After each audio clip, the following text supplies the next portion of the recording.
In 1776, 56 men signed a document claiming something radical. All men are created equal. A couple lines down, they went further. It says quite clearly in the Declaration of Independence that all governments derive their just powers from the consent of the governed. And then we got the Constitution. The Constitution basically said, yeah, we think that those things are true, but we didn't mean it for everyone. They want some level of democracy, but they own human beings. Voting was a privilege, almost exclusively for white men with property. In the founding Constitution, you will not find the right to vote. When George Washington was elected America's first president, at most, 20% of the governed were eligible to vote, but that number grew. One of the great engines of American history is the struggle to decide and declare that voting was a right, not a privilege. First black men won the vote, then white women in 1920, then Native Americans. And in 1971, the voting age dropped from 21 to 18. By 2016, around 90% of everyone over 18 in America had the right to vote, but only 56% actually used it. The United States lags behind most other developed countries in voter participation. Our democracy is broken. It's a rigged system, and people are angry. People are upset. And the coronavirus pandemic has made the debate around voting inescapable. The mail ballots are corrupt. Some are concerned that, well, if we allow this, there'll be, quote, too many people who can vote. Well, that's kind of a pathetic excuse. You do have to ask yourself, if someone doesn't really care enough to go down to the school gymnasium and cast a ballot, how eager should we be to get that person's vote? It's an age-old battle in America, whether the vote should be for everybody or just some people, whether it should be easy or hard. It's the world's oldest democracy, so why is the right to vote still a fight? The great right of all. Our most important right, the right to vote.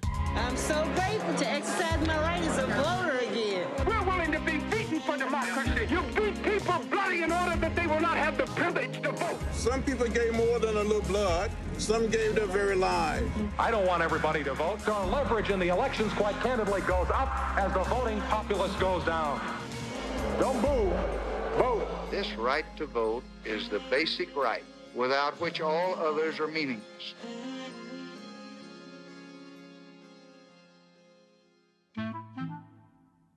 America has never held an election quite like this one. Given the deadly pandemic, states all over the country have extended the option to vote by mail. So there's a small number of states that have universal vote by mail, states like Colorado, Washington, Oregon. Ballots are mailed to every registered voter, but in most states, you have to apply, like in Kansas. The ballot won't be sent to you until the signature on your request form is verified and matched with the signature that the state has on file with you. In some states, you need an excuse to vote by mail, and the pandemic doesn't count. The rules that govern American elections are largely made by state politicians. That's how it's always been. Voting was always left to the states. Different states can try different systems, and if they work, other states will copy them. And these partisan politicians can also set the rules for who has the right to vote at all. You know, I remember in 2016 when my wife ran for office, and I couldn't even vote for her because I lived in Florida. I couldn't vote for my own wife. Florida had stripped the right to vote from all convicted felons for life.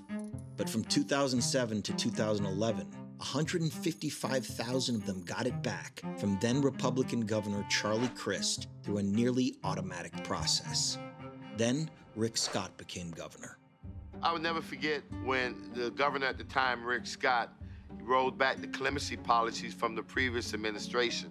Ex-felons now had to make their appeal in an in-person hearing. People would basically go in front of the governor and his cabinet and beg the governor to restore their rights. I'm here to get my rights back so I can have a voice. And the governor would just deny so many people for no rhyme or reason. I deny full pardon. I deny a full pardon. I deny restoration of civil rights and deny the full pardon. That whole process was an arbitrary process. Scott restored the right to vote to less than 4,000 ex-felons over 8 years. And I remember thinking, wow, that's a lot of power to be able to decide which American citizen get to vote, which American citizen don't get to vote. And I thought that that was too much power for any politician to have. Rick Scott then won a seat in the Senate by a very thin margin. If he'd restored voting rights like his predecessor, he might have lost. That's why expansions of the vote have faced resistance from the beginning. When America declared independence, New Jersey decided to let anyone with enough wealth vote. There were women who were widows. There were free African Americans in New Jersey who said, I own property, I'm gonna vote. And they did. But then came concerns about voter fraud, men cross-dressing to vote, ineligible women voting by the carriage full. After 30 years, New Jersey politicians stripped women and black men of the right to vote, groups that also happened to be voting against them. Non-citizens could vote almost everywhere in early America. But over the decades, states took that right away too. And when the federal government began to extend the right to vote to black men in 1867, the very next year, Florida passed a law that said those with a felony conviction could not vote. The 15th Amendment banned states from restricting the right to vote on account of race. It doesn't say anything about getting arrested. What's also happening at this time, a rise of laws coming out of these states that criminalize blackness, laws that only black people are subjected to. The main reason was to prevent the newly freed slaves from being able to actively participate in our democracy. And it wasn't just Florida. Felony disenfranchisement laws had spread all around the country. White Democrats throughout the South enacted a patchwork of other laws designed to restrict the vote so they could hold on to power. They did it by using the legacies of slavery, the legacies of the lack of wealth. Like taxes you had to pay to vote, with exemptions if your grandfather voted. Well, if you were a slave, this is the first generation after slavery, no one's grandfather, if you were black, would have been permitted to vote. The legacies of the lack of access to education. Like understanding clauses and literacy tests. The man who helped raise me talked about taking the literacy test. And his question was, how high is up? Yeah. Those actually originated in the Northeast, and they targeted European immigrants who came from non-English speaking countries. And so over and over again, we've seen voter suppression target communities. Sometimes it's racially based, but always it's because those in power do not want to share that power. The list went on. And whatever those policies didn't cover, we experienced state-sanctioned violence. Voter suppression has existed in almost every state in our nation, but the South was the most effective purveyor of voter suppression. The right to vote there was essentially destroyed. By 1940, only 3% of African American adults in the South were registered to vote. 3%. In 1964, a constitutional amendment banned poll taxes, but it took until the next year for the tide to break. Hundreds marched for the right to vote in Selma, Alabama. And the images of police brutally attacking protesters, including future Congressman John Lewis, finally shocked the nation and President Lyndon Johnson into action. The right is one which no American true to our principles can deny.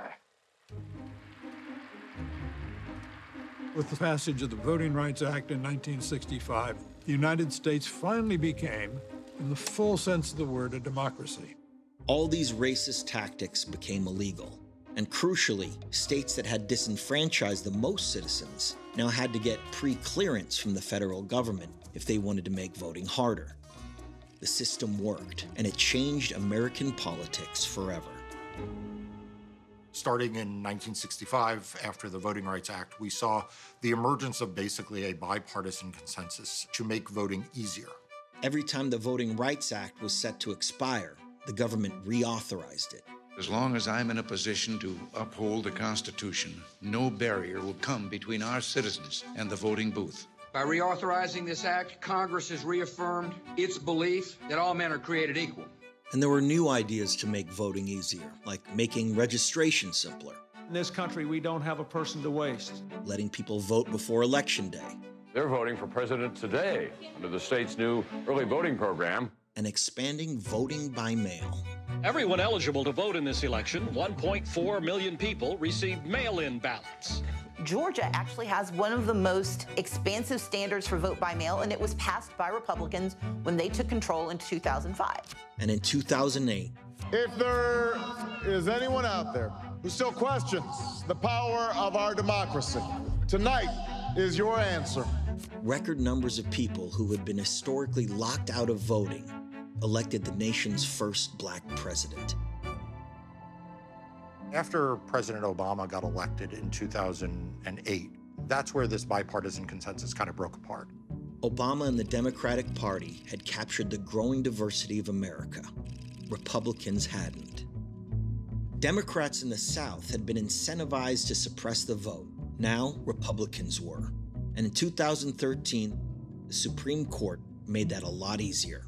Today, the Supreme Court essentially knocked down one of the pillars of the civil rights movement. The U.S. Supreme Court has driven a stake through the heart of the most important civil rights law ever enacted, the Voting Rights Act. Today, the Supreme Court struck a dagger in the heart of the Voting Rights Act. In a 5-4 ruling, the court's conservatives said the areas covered by the Voting Rights Act have changed, but the law has not kept up. States and counties the Voting Rights Act had regulated could now change their election laws without federal pre-clearance. It sent a loud and clear message. The Supreme Court was not going to police voter suppression in the way in which courts had before. Throughout this period, half of the United States enacted new restrictions on how people voted. Polling places closed and lines at the polls grew. I feel like maybe it's intentional that it's so difficult to vote. With Black and Latino voters waiting 45% longer than white voters. And while states always have to maintain their registration lists, every state has this problem of what I call slop on the voter rolls, additional names on the voter rolls. The states now free of federal supervision purged 40% more names. We saw much stricter ID laws become much more common. It sounds innocuous, and it's built on a lie. It's built on the lie of massive, rampant voter fraud. A Los Angeles man today charged with voter fraud. Voter fraud. Voter fraud. Voter fraud. Voter fraud. Voter fraud. Voter fraud. Voter fraud in the form of a non-citizen voting is also pretty frequent. President Trump and Chris Kobach claimed that millions illegally voted in 2016 without any evidence. If 11.3% of aliens residing in the United States voted, you can probably conclude that a very high percentage voted for Hillary Clinton. Not a conspiracy theory, folks. Millions and millions of people. Elections have been rigged in America's history, but it's politicians, not individual voters, who do it. One election official admitted that in 1948, he approved around 200 fraudulent votes on the orders of a Democratic political boss, so their candidate could win his Senate primary. The candidate, future President Lyndon Johnson. Election security has improved a lot since 1948. In 2017, Trump asked Kobach to lead a commission to look for evidence to back their claims of non-citizens illegally voting. There's never been a nationwide effort to do some sort of analysis of this scope and scale. 8 months later, the president disbanded the commission that hadn't uncovered any fraud. One comprehensive study has found only 45 credible allegations of voter impersonation, the kind of fraud that voter ID laws are for. Spread that out over 16 years and over 1 billion votes cast. And another analysis found that in 3 universal vote-by-mail states, there were only 372 cases of suspicious votes out of 14.6 million mailed ballots.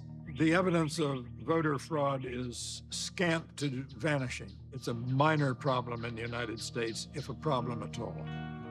But voter fraud doesn't need to be real for states to restrict the vote. In 2008, a lawsuit over Indiana's ID law went all the way to the Supreme Court. So the Supreme Court had a choice. between whether or not to say that restrictions on the right to vote, because they are a restriction on a fundamental right, have to meet a really high bar in order to be upheld. That's true with most fundamental rights. Like free speech. In the USA, you can burn a flag, have a neo-Nazi rally, and watch adult content all at once. The states can't restrict that unless they have a super, super, super compelling reason, which almost never exists.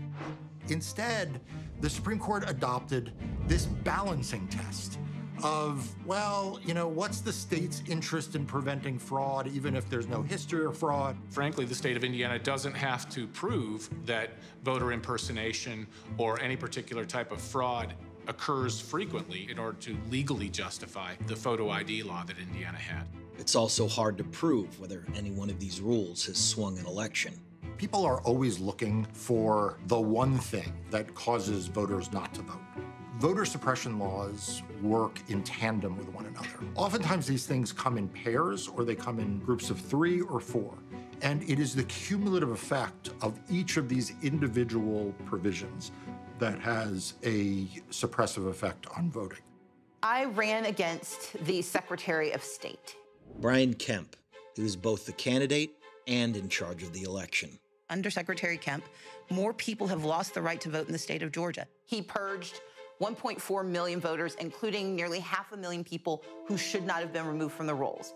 He oversaw the closure of 214 polling places, which, according to independent analysis, meant that between 54,000 and 85,000 people physically could not cast a ballot because they simply could not get to the place where the ballots had to be cast. When it was my turn, after waiting 3 hours, I had difficulties with casting my vote because the machine kept glitching and it was pausing and freezing, and they told me there was nothing that we could do about it.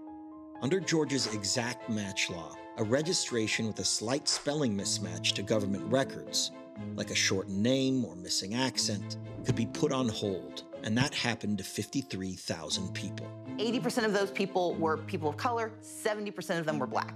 The machinery of democracy should work for everyone, everywhere, not just in certain places and not just on a certain day. Kemp won by 55,000 votes, which means it's just not clear if these tactics tipped the race.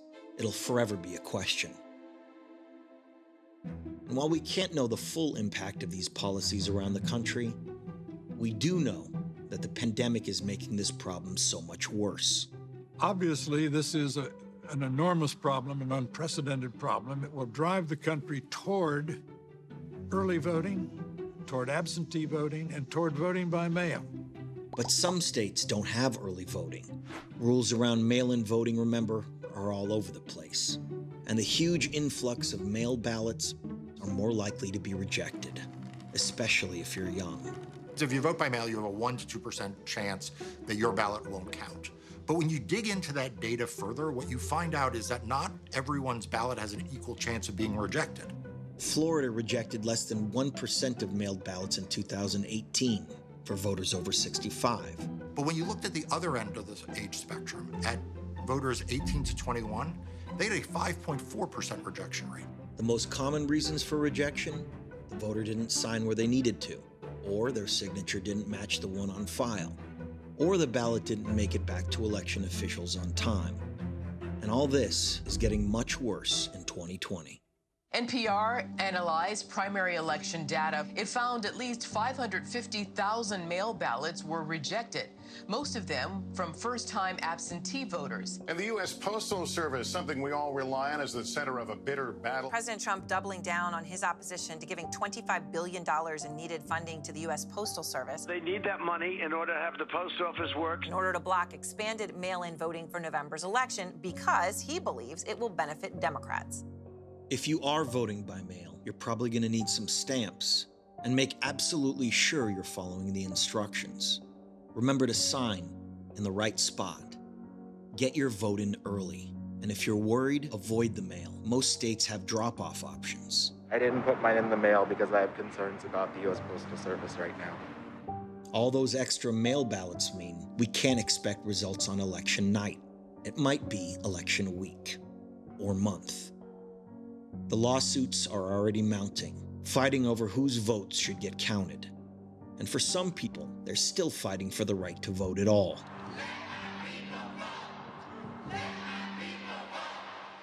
In 2018, alongside the candidates on Florida's ballot, voters could decide whether to restore the right to vote for former felons. Florida had disenfranchised 10% of its voting age population, 20% of its black voting age population.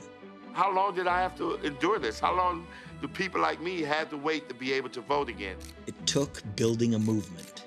My God, it was a grind day to day. I was on the campaign trail for well over 4 years. Desmond and the Florida Rights Restoration Committee needed hundreds of thousands of signatures. I've put over 50,000 miles a year on my car, just driving from town to town, county to county. 5.1 million voters chose yes to extending the right to vote to 1.4 million more. Florida restored voting rights to nearly 1.5 million former felons. They've paid their debt to society, Yes. Now let them vote. Once they pay the price for what they've done, I think they ought to have their rights restored. In this political climate where there's so much hate and fear, there were 5.1 million votes that was based on love, forgiveness, and redemption. After Florida's people voted to restore voting rights to felons, their elected officials had their own vote, requiring felons to first pay all their court fines, fees, and restitution, putting half of those newly eligible voters in flux.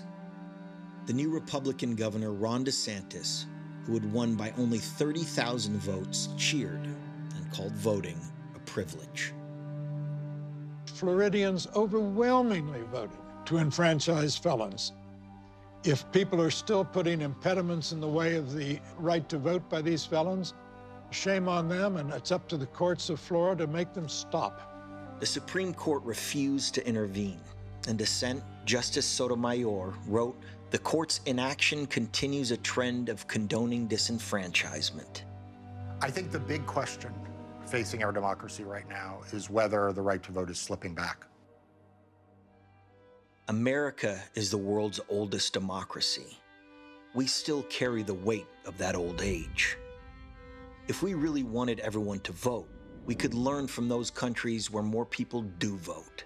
Most have elections on weekends, not Tuesdays. And a few, voting is more than a right. It's a duty, like jury duty. And almost all of them make voter registration entirely automatic. Some states have implemented automatic voter registration. These ones let voters register on Election Day, and North Dakota doesn't have registration at all. But mostly, Americans need to deal with registration themselves in advance. So don't wait. Do it now. Find out more information at vox.com/vote. The people most likely to vote today look like those who didn't have to fight for the right to vote. Whiter, richer, older. And that's not an accident. If your vote didn't matter, why the hell are so many systems and people trying so hard to prevent you from voting? This right to vote has been a battlefield in American democracy. All of us may have been created equal, but we'll never actually be equal until we all vote. Moms and dads took their kids, to vote with them during the civil rights era. That's how I get to do that now. How I get to take my family with me. In 2020, we're making this personal. Yes. And it is our time to finally have our voices heard. Absolutely. Right now. Right now.